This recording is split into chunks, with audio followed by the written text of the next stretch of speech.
ఈ వేదిక మీద నుంచి తెలుగుదేశం పార్టీ జాతీయ అధ్యక్షులు ముఖ్యమంత్రి గారు ఇచ్చినటువంటి ఆదేశాల మేరకు, అలాగే ప్రధాన కార్యదర్శి గారు లోకేష్ గారు ఇచ్చినటువంటి ఆదేశాల మేరకు గడిచిన 5 సంవత్సరాలుగా ఏవైతే రాజకీయ ప్రేరేపిత కేసులు ఉన్నాయో అవన్నీ కూడా 3 నెలల్లోనే తీపిస్తామని చెప్పి ఈ సందర్భంగా తెలియజేస్తున్నాం. ఇదే కాకుండా ఎఫ్ఐఆర్ అయ్యి సమన్స్ వచ్చి కోర్టులో ఉన్నటువంటి కేసుల్ని, రాజకీయ ప్రేరేపిత కేసుల్ని సంవత్సరంలో తొలగిస్తామని కూడా ఈ సందర్భంగా తెలియజేస్తున్నాం.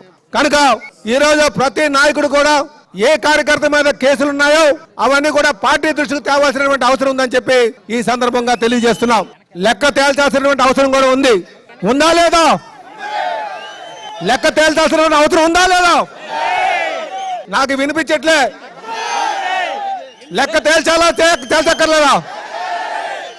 ఆ లెక్కని ఏదైతే చట్టపరంగా చట్టాలకు అనుగుణంగా ఏదైతే అధికారాన్ని దుర్వినియోగం చేసి ఇష్టానుసారం చేశారో వాళ్ళకి బుద్ధి చెప్తామని కూడా ఈ సందర్భంగా తెలియజేస్తున్న సోదరులారా, ఈ రోజు ప్రజలు అధినాయకుల యొక్క కష్టాన్ని చూసి, నాయకుల యొక్క శ్రమను చూసి, యువ నాయకుడి యొక్క యువగలాన్ని చూసి, ఉమ్మడి కుటుంబంలో ఉన్నటువంటి నాయకుల యొక్క సాయ సహకారాలను చూసి ఈరోజు కలిసికట్టుగా ఈరోజు మనకు అధికారం ఇచ్చారు.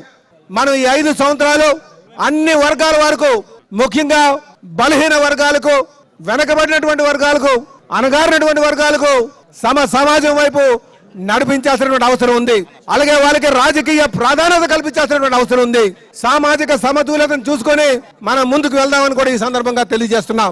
మన పార్టీలో యువ నాయకత్వాన్ని తేవాల్సినటువంటి అవసరం ఉంది. ఎందుకంటే అనుభవంతో ఉన్నటువంటి నాయకత్వం మన దగ్గర ఉంది.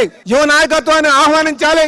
భవిష్యత్తులో పార్టీని బలోపేతం చేయడానికి యువ నాయకత్వాన్ని ప్రతి ఒక్కరు కూడా, ముఖ్యంగా మన దగ్గర ఉన్నటువంటి అనుభవం ఉన్నటువంటి నాయకత్వం, యువ నాయకత్వాన్ని ప్రోత్సహించాలి. మనం మనుగడ ఉండాలంటే యువత మనతో ప్రయాణం చేయాలి. మనతో సాఫ్ట్వేర్ ఇంజనీర్స్ ఉన్నారు. ఎందుకంటే బాబు గారు తీసుకొచ్చినటువంటి ఆయన స్కిల్ డెవలప్మెంట్ సంస్థలు కావచ్చు, ఐటీ ఉద్యోగాలు కావచ్చు, ఇవన్నీ ఉన్నాయి. ఈ రోజు ఇంకా యువతని మనం ఆకర్షించాల్సిన అవసరం ఉంది.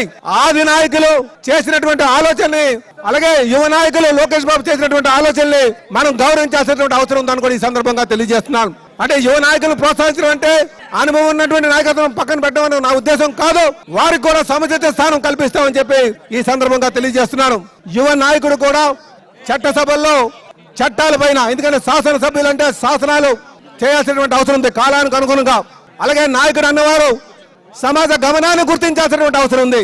సమాజం ఎటువైపు వెళ్ళిపోతుంది, దానికి ఎప్పటికప్పుడు దాని గమనాన్ని సరైన మార్గంలో పెట్టాల్సినటువంటి అవసరం ఉంది. కీర్తిశేషులు నందమూరి తారక రామారావు గారు అధికారంకి వచ్చిన తర్వాత బలుగు బలహీన వర్గాలకి రాజకీయ ప్రాధాన్యత ఉండేది కాదు. వారు వచ్చిన తర్వాతే రాజకీయ ప్రాధాన్యత కల్పించి సమాజానికి స్థాపించడానికి కృషి చేసినటువంటి మరి కీర్తిశేషులు నందమూరి తారక రామారావు గారు. అలాగే కాలానికి అనుగుణంగా నిర్ణయాలు తీసుకుంటూ ఉద్యోగ అవకాశాలు కల్పించాలి, ఇన్ఫ్రాస్ట్రక్చర్ మీద దృష్టి సారించాలి. భవిష్యత్ తరాలు అందంగా ఉండాలంటే ఇక్కడ ఉపాధి అవకాశాలు కల్పించాలి, మానవ వనరులను అభివృద్ధి చేయాలనే ఆలోచనతో ఆర్ఎస్లో కష్టపడుతున్నటువంటి చంద్రబాబు నాయుడు గారి దగ్గర అనుభవం నుంచి తెలుసుకోవాలి.